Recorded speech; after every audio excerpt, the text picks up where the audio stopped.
Thank you for listening to and watching the Dreaming Insomniacs, the podcast. Today we have extremely special guest, an exclusive movie interview for the new remake of the old cult classic Silent Night, Deadly Night.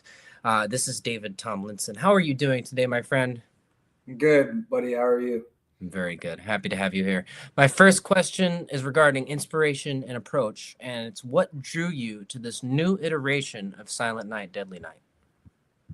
Well, honestly speaking, I got the audition from my agent, and I didn't look too much into it because I kind of just like to read the breakdown of the story about what it's about, and then the character, and I kind of got the gist of you know what who this guy was and everything, and I did my thing, got the part, and then uh, I the title rang a bell. I knew it was something big, but and then when I got on set, I quickly realized what I was in for.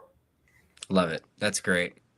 Yeah, And so when it came to your character, what type of preparation did you put into it? You did such a good job, man. thank you. I don't know. I just try to make it as real as I can. Like what would happen in real life. Uh, uh, yeah, I mean, I'm nothing like this guy, but you kind of have to. For me, at least, I sit on uh, different emotions that I'm thinking of or feeling, and I kind of just sit on it for a bit, and then just kind of do the scene. You know. Love it. I love that. And what did you think of the approach to balancing the original's legacy with a modern twist? Well, I didn't. I purposely didn't watch the original because I didn't want to copy anybody or take anything.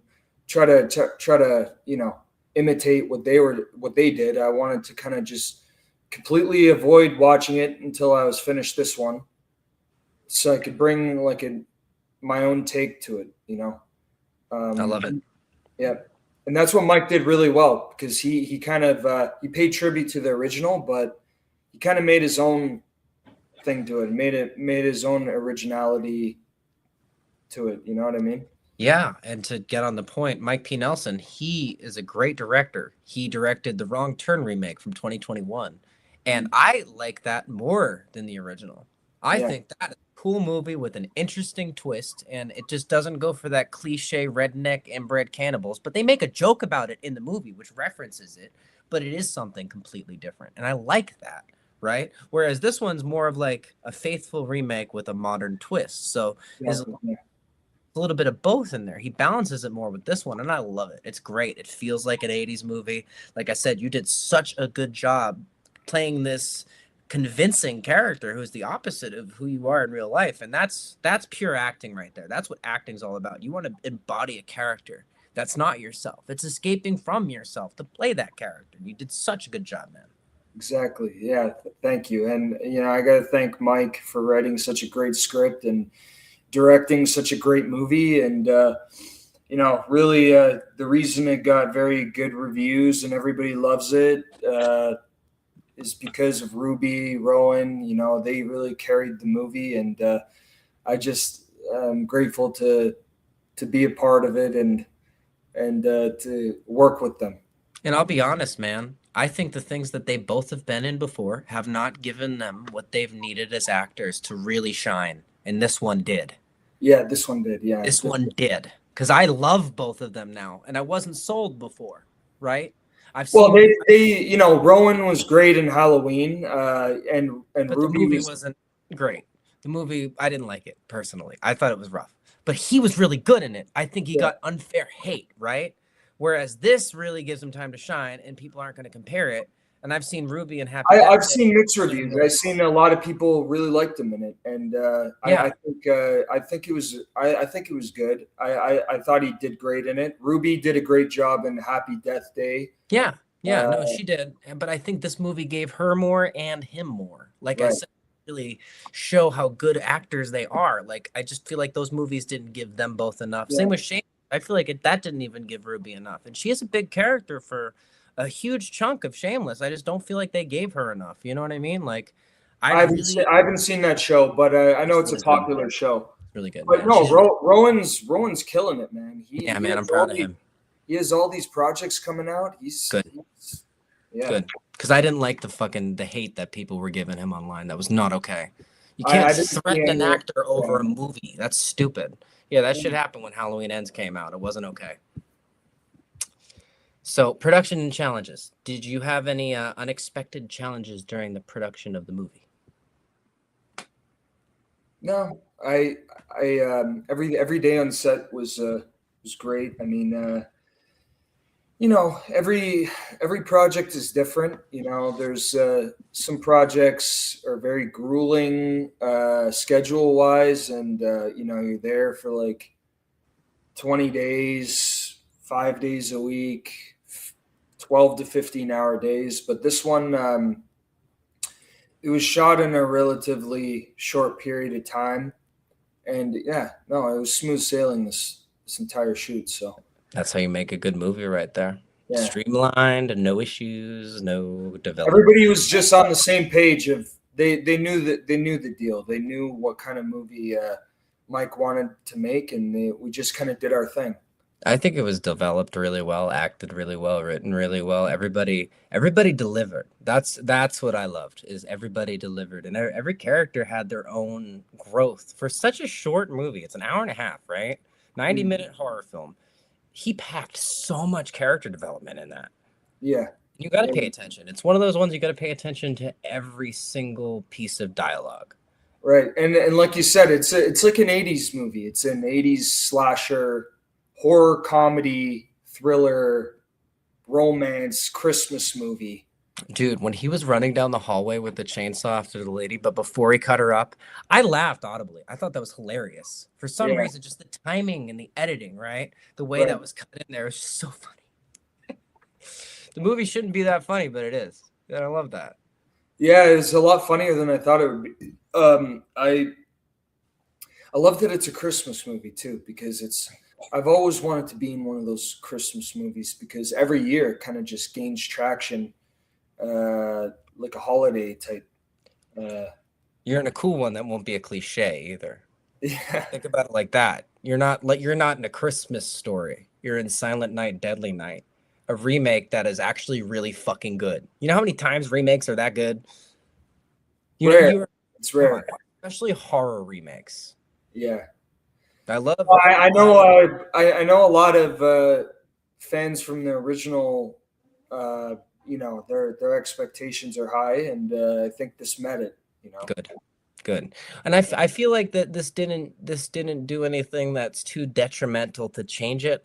I think we set up for a really, really good sequel. So let's get that made, everybody. We need Yeah, it. yeah.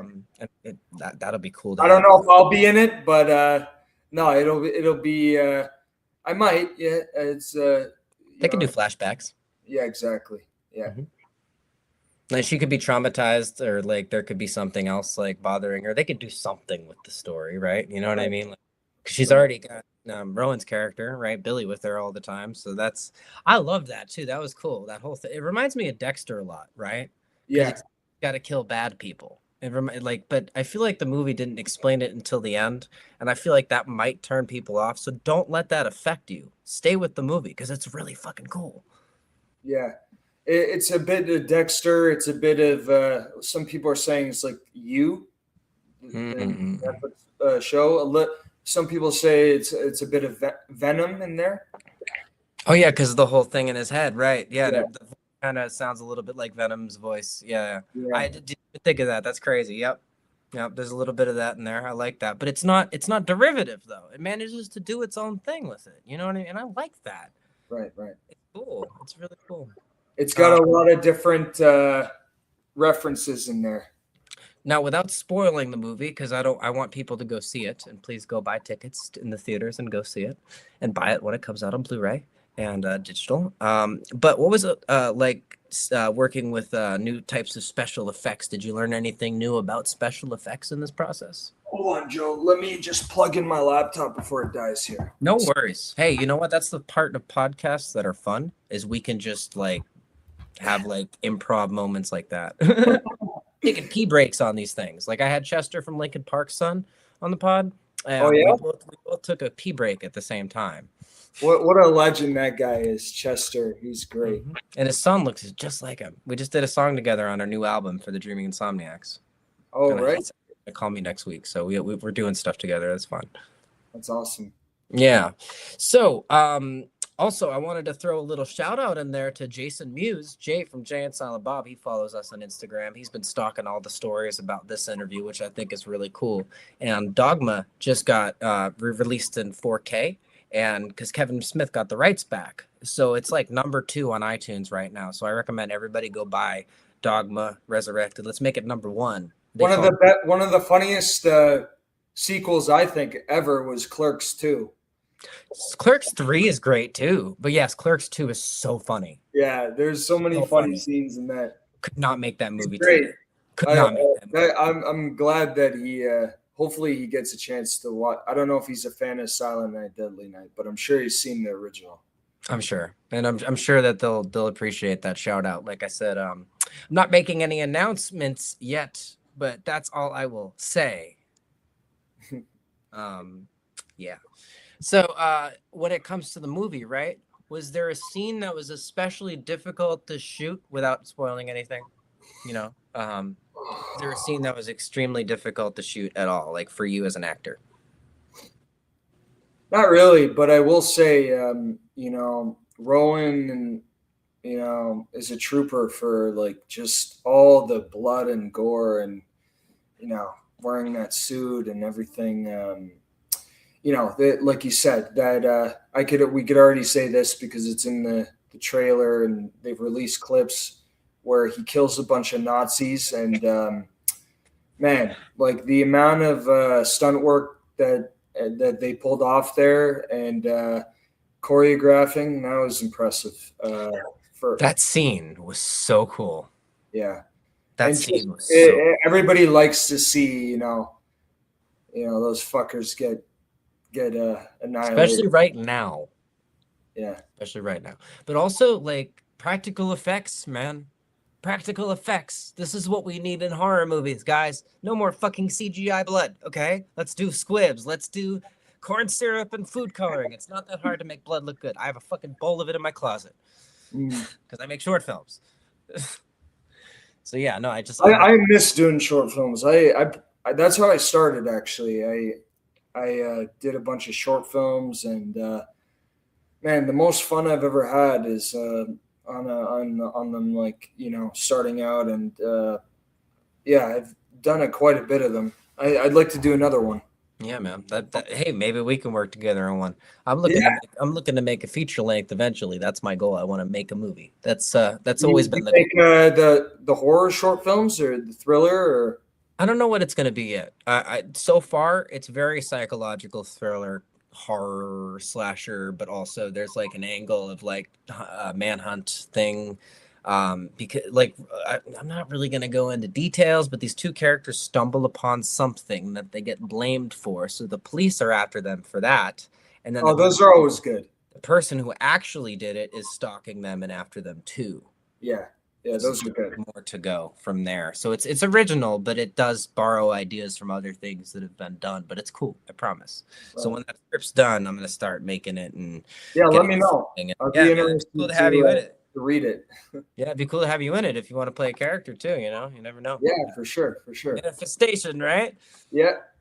So when it came to your character, how did you approach the development for a horror movie that's known for shock factor?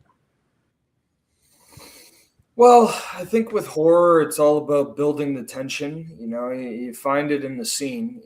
Mike wrote like really good scripts, so it's easy to kind of see where to add that. That's what horror is all about, is building the suspense. And you again, when you have good writing, it's very easy to kind of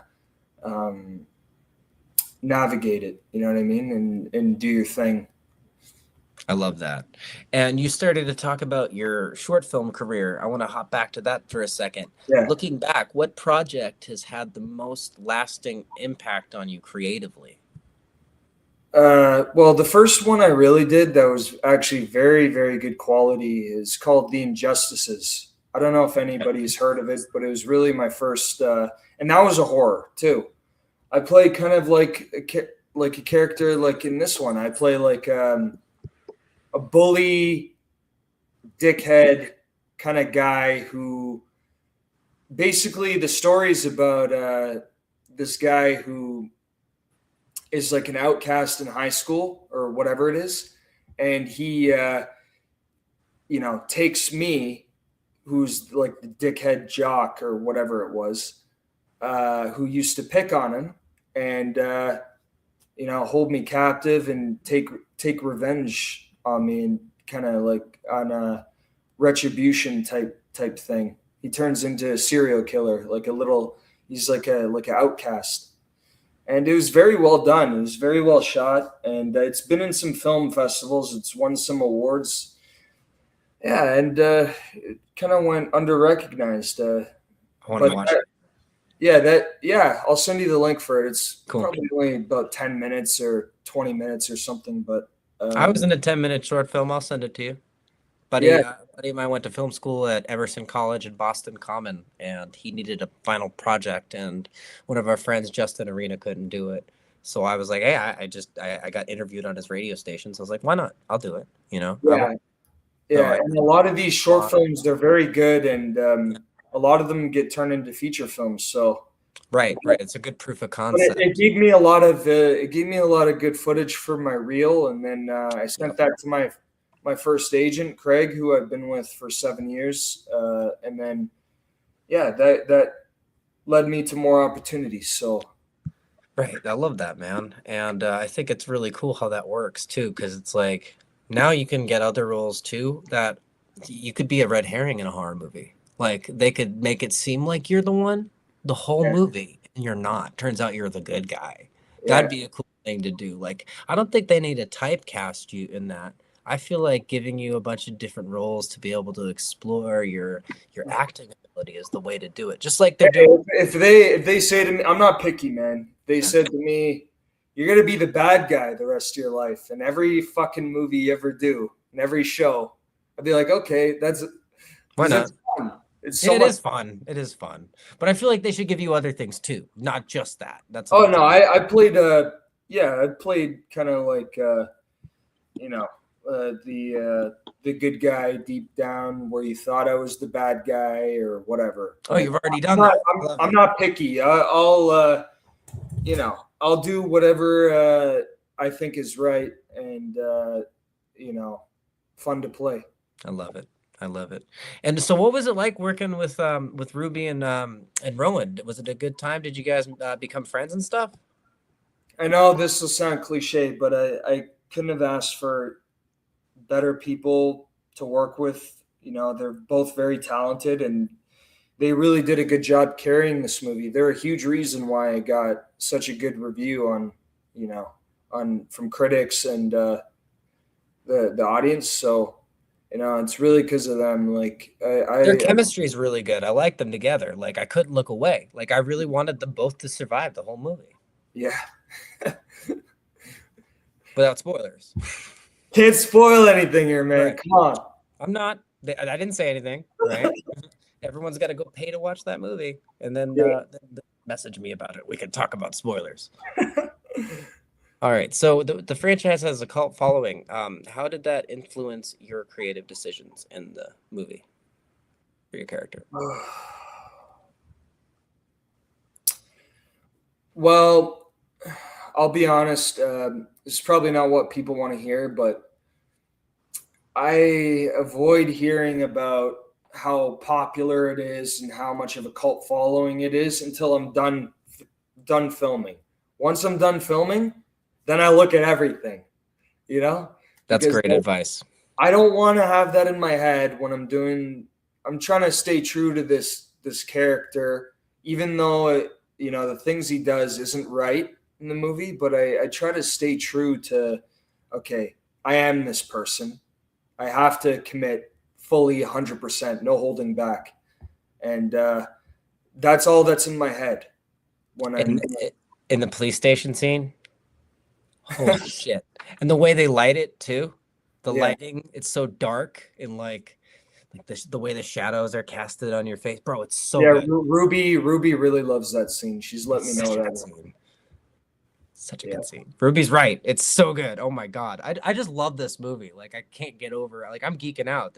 I was nervous to do this interview, man. Thank you so much. I really appreciate it. Oh no, hey, you got a great channel. I'm very grateful to be on it. Thank Happy. you. That means the world. That means the world to me. I appreciate it. Yeah, I just do what I love, man. It's just making music, interviewing people in the arts. The podcast I started because of Jamie Kennedy from Scream. You know, Randy. He commented on a few of our videos. We've had good conversations. He's supposed to come on, but he's been really busy with the conventions for right, Screams. right.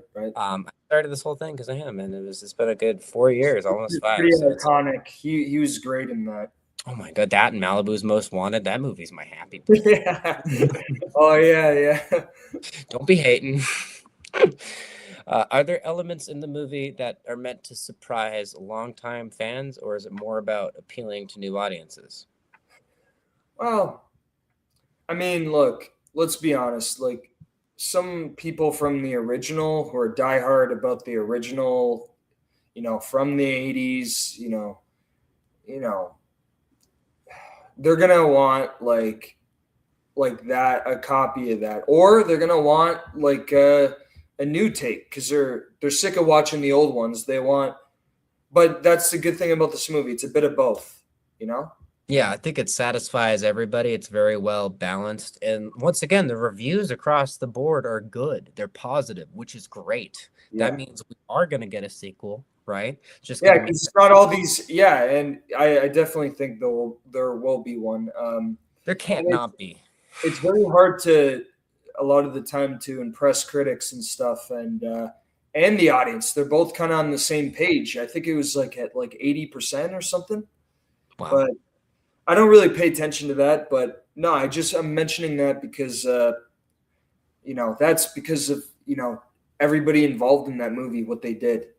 It Uh, is that good though. Like I said, I haven't seen a horror movie, even a remake, but a new horror movie that good in a while. I could not. Scream is my favorite franchise, right? The first movie is my favorite movie of all time. I could not stand number six. I only recently started to force myself to like it. It was pretty rough. I'm stoked for seven because Kevin Williamson has it back, and Matthew Lillard is back. well, So did they have like was it all the original cast and the one you didn't like, or was it new? no, Nev Campbell wasn't in it. It took place in New Uh, York City. There was three killers, so that was cool. The movie was like it did a lot of things Scream fans want, and then right. it shit the bed in the last 10 minutes, literally. Yeah. Right. No, You it was can't, you bad. can't love them all, I guess. No, no. It's just unrealistic. Characters that survived that shouldn't have survived, and it's like, what are we doing here? You know what I Maybe mean? the next one will redeem itself. And that's what it looks like. I don't know if you saw the trailer, but it looks good. Yeah, it looks good. Yeah, I actually saw it. It's with the original people, right?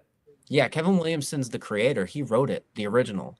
Right. So I think he's doing his original idea for Scream 3, which was to bring Stu back and have him like orchestrate killing, having these high school students kill other people while he was in prison, but then Columbine happened. So he got paid for it, but they never made that version of Scream 3. What we got instead was a movie about seedy Hollywood producers. Mm, And I think that was Wes Craven letting people know about Harvey Weinstein through the movie.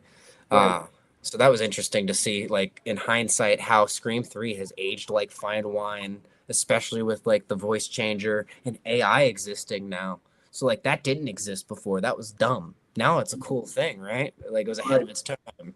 So I like all that, you know. Scream 4 too, like the motive about like, you don't need friends when you could be famous and not, all that shit. Like that's very modern and ahead of its time. Like that's Yeah, now. I mean, they kind of they created something. Scream, the original one, created a different kind of slasher genre, and a lot of people kind of took influence from that.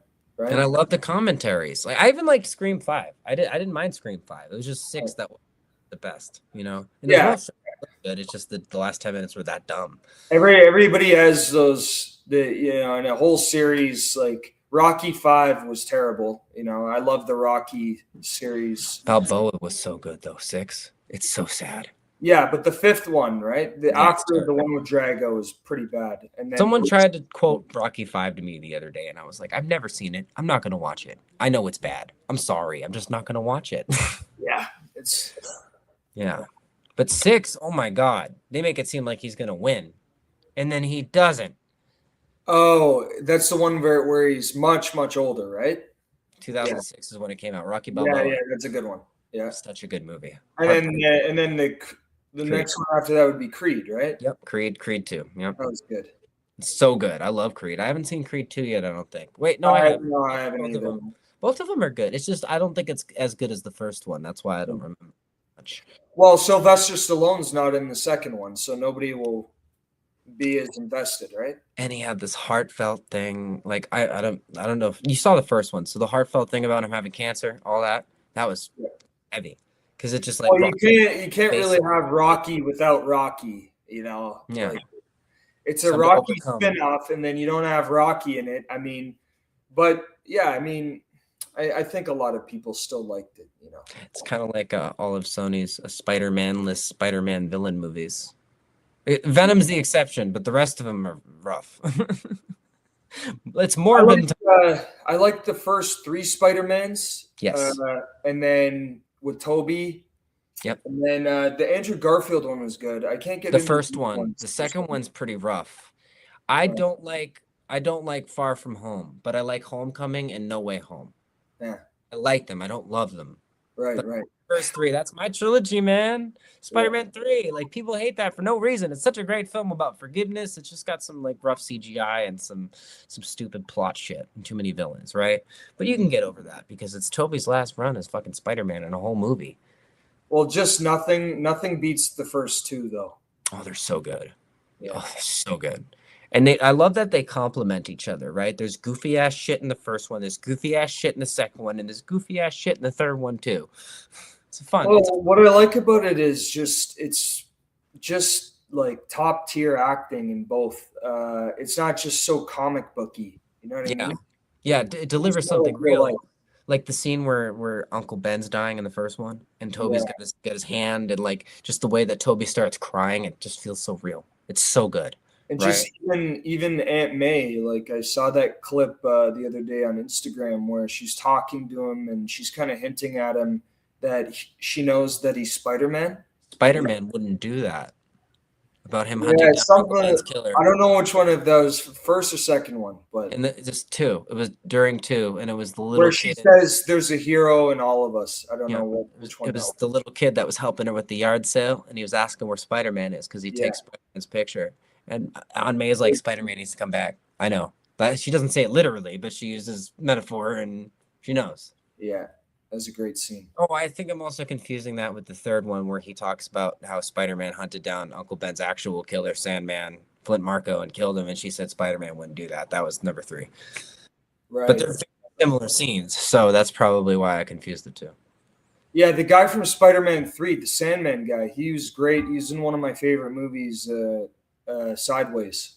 Thomas Hayden Church. Yeah. A very good actor. Like him as Sandman. Oh my God. Right? Like Yeah. I'm not asking you to forgive me. I just need you to understand. Hey, we could talk movies all day, man. This is that we're both kind of sign files, so I love it. That's great. That's how it should be. We should get back to the interview. I'm sorry. no worries. Are there any behind the scenes or funny weird stories from the making of Silent Night, Deadly Night 2025? Oh, well, every scene I was in was pretty serious. I mean, there was the very last day, the final scene in the movie. We were shooting very late at night. It was like probably 3 or 4 in the morning, and there's just like this huge full moon, and it looked. I've never seen a moon look so close and so big, and it was just very fitting for the last day. Everybody who sees the movie will know what I mean. It's pretty intense last scene. Perfect timing too with that full moon, right? Yeah, that's really all I Even if could they think did it of. on purpose, that's cool. Yeah. It's really cool. So I'm gonna do a little rapid fire round, and then we can do a little wrap up, and then if you want to stick around after. So it's like a quick 10 question thing, and then we can, like I said, do a little wrap up. I didn't want to keep you for too long. I know you're a busy guy. So my first one is, what excited you the most about being part of this new Silent Night, Deadly Night? The fact that it's has a huge cult following. I've never been a part of something like that, and yeah, I know it's surreal because it's just the with cult followings, it just keeps growing every year. It doesn't die out; it just keeps getting stronger. Were there any particular tricky or memorable scenes during filming? Oh, you'll have to watch the movie. What because my character, he's not all he seems to be. There's something there with him. Awesome. I love that. That's a great way to say it. Are there any creative routines or habits that you rely on when making a film? Getting in the right headspace, using your own emotions, and make it fully commit. If you're gonna go all in, go all in. Don't hold back. All right. Side ones. What's your favorite food? Tacos. Awesome. I love tacos. Authentic or Americanized? I don't care. Any It's any of I them. was gonna say it's a trick question. I Both, could go right? to Taco Bell or I could go to like a street food vendor and get it. Both. That's the right answer. Favorite color? I would say like a specific color or general. Yeah. What's your favorite color? Aqua. I love that. That's a great answer. Yeah. What's your favorite horror movie of all time? Is Silence of the Lambs horror movie? Say. Great movie. That scene where American Girl plays and Buffalo Bill abducts that chick, chills Yeah. every time. I've said it literally in every interview, so I'm like a broken record, but Hey, that's the interviews thing. are like that, they're fun, right? But Yeah. sometimes we repeat ourselves. You got to have a shtick, right? We're businessmen, gotta do it. And if you could remake any classic horror film of your own style, which one would it be and why? Oh God, putting me on the spot like this. um, I think it'd be interesting for them to do a new Cape Fear. You know, That would and be cool. I don't know if that's really a horror. That's more of a thriller, but Psychological, yeah. yeah, Yeah, it's interesting. I wouldn't have guessed that. yeah, because I David, love that's one of my favorite movies. I'd like to see it again in a different way. and another really good I think this one's more of a horror movie, is Basic Instinct, but I think they already remade that. Didn't it not go over too well? I don't know. Yeah, Or yeah, they made a sequel to it. I don't know. I feel like that could use a modern twist, Basic Instinct. right. Right. All right. So, everybody, thank you for tuning in and watching the Dreaming Insomniacs, the podcast. Please go and see Silent Night, Deadly Night 2025. It's an amazing remake. Go buy tickets, go see it in the theaters, and then buy it when it comes out. This is David Tomlinson. We loved having you, man. And if you just want to stick around in the chat thing after, and thank you to everybody for watching, and have a great rest of your day.